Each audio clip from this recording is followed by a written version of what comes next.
വിശുദ്ധ മത്തായി എഴുതിയ സുവിശേഷം 17-ാം അധ്യായം. യേശു രൂപാന്തരപ്പെടുന്നു. യേശു 6 ദിവസം കഴിഞ്ഞ് പത്രോസ്, യാക്കോബ്, അവന്റെ സഹോദരൻ യോഹന്നാൻ എന്നിവരെ മാത്രം കൂട്ടിക്കൊണ്ട് ഒരു ഉയർന്ന മലയിലേക്ക് പോയി. അവൻ അവരുടെ മുമ്പിൽ വെച്ച് രൂപാന്തരപ്പെട്ടു. അവന്റെ മുഖം സൂര്യനെ പോലെ വെട്ടിത്തിളങ്ങി. അവന്റെ വസ്ത്രം പ്രകാശം പോലെ ധവളമായി. മോശയും ഏലിയായും അവനോട് സംസാരിക്കുന്നതായി അവർ കണ്ടു. പത്രോസ് യേശുവിനോട് പറഞ്ഞു, കർത്താവേ, നാം ഇവിടെ ആയിരിക്കുന്നത് നല്ലതാണ്. നിനക്ക് സമ്മതമാണെങ്കിൽ ഞങ്ങൾ ഇവിടെ 3 കൂടാരങ്ങൾ ഉണ്ടാക്കാം. ഒന്ന് നിനക്ക്, ഒന്ന് മോശയ്ക്ക്, ഒന്ന് ഏലിയായ്ക്ക്. അവൻ സംസാരിച്ചു കൊണ്ടിരിക്കുമ്പോൾ ശോഭയേറിയ ഒരു മേഘം വന്ന് അവരെ ആവരണം ചെയ്തു. മേഘത്തിൽ നിന്ന് ഇങ്ങനെ ഒരു സ്വരമുണ്ടായി, ഇവൻ എന്റെ പ്രിയപുത്രൻ, ഇവനിൽ ഞാൻ പ്രസാദിച്ചിരിക്കുന്നു, ഇവന്റെ വാക്ക് ശ്രവിക്കുവിൻ.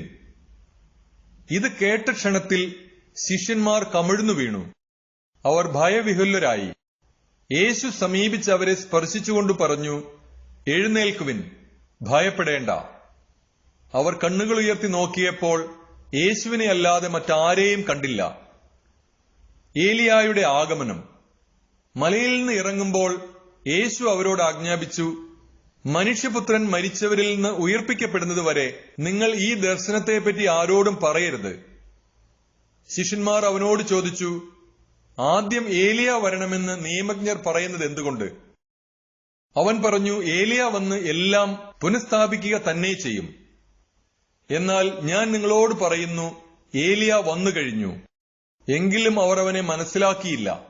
തങ്ങൾക്കിഷ്ടമുള്ളതെല്ലാം അവർ അവനോട് ചെയ്തു. അതുപോലെ മനുഷ്യപുത്രനും അവരിൽ നിന്ന് പീഡകൾ ഏൽക്കാൻ പോകുന്നു. സ്നാപക യോഹന്നാനെ പറ്റിയാണ് അവൻ തങ്ങളോട് സംസാരിച്ചതെന്ന് അപ്പോൾ ശിഷ്യന്മാർക്ക് മനസ്സിലായി. അപസ്മാര രോഗിയെ സുഖപ്പെടുത്തുന്നു. അവർ ജനക്കൂട്ടത്തിന്റെ അടുത്തേക്ക് വന്നപ്പോൾ ഒരാൾ കടന്നുവന്ന് അവന്റെ സന്നിധിയിൽ പ്രണമിച്ചുകൊണ്ട് പറഞ്ഞു, കർത്താവേ, എന്റെ പുത്രനിൽ കനിയേണമേ. അവൻ അപസ്മാരം പിടിപെട്ട് വല്ലാതെ കഷ്ടപ്പെടുന്നു. പലപ്പോഴും അവൻ തീയിലും വെള്ളത്തിലും വീഴുന്നു. ഞാൻ അവനെ നിന്റെ ശിഷ്യന്മാരുടെ അടുത്ത് കൊണ്ടുവന്നു, പക്ഷേ അവനെ സുഖപ്പെടുത്താൻ അവർക്ക് കഴിഞ്ഞില്ല. യേശു പ്രതിവചിച്ചു, വിശ്വാസമില്ലാത്തതും വഴിപിഴച്ചതുമായ തലമുറയെ, എത്രനാൾ ഞാൻ നിങ്ങളുടെ കൂടെ ഉണ്ടായിരിക്കും? എത്രനാൾ ഞാൻ നിങ്ങളോട് ക്ഷമിച്ചിരിക്കും? അവനെ ഇവിടെ എന്റെ അടുത്ത് കൊണ്ടുവരിക. യേശു അവനെ ശാസിച്ചു. പിശാച് അവനെ വിട്ടുപോയി. തൽക്ഷണം ബാലൻ സുഖം പ്രാപിച്ചു. അനന്തരം ശിഷ്യന്മാർ തനിച്ച് യേശുവിനെ സമീപിച്ച് ചോദിച്ചു, എന്തുകൊണ്ടാണ് അതിനെ ബഹിഷ്കരിക്കാൻ ഞങ്ങൾക്ക് കഴിയാതെ പോയത്? യേശു പറഞ്ഞു, നിങ്ങളുടെ അല്പവിശ്വാസം കൊണ്ട് തന്നെ.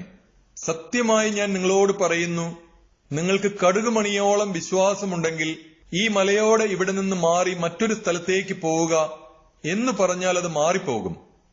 നിങ്ങൾക്ക് യാതൊന്നും അസാധ്യമായിരിക്കുകയില്ല. പീഡാനുഭവവും ഉദ്ധാനവും. 2-ാം പ്രവചനം.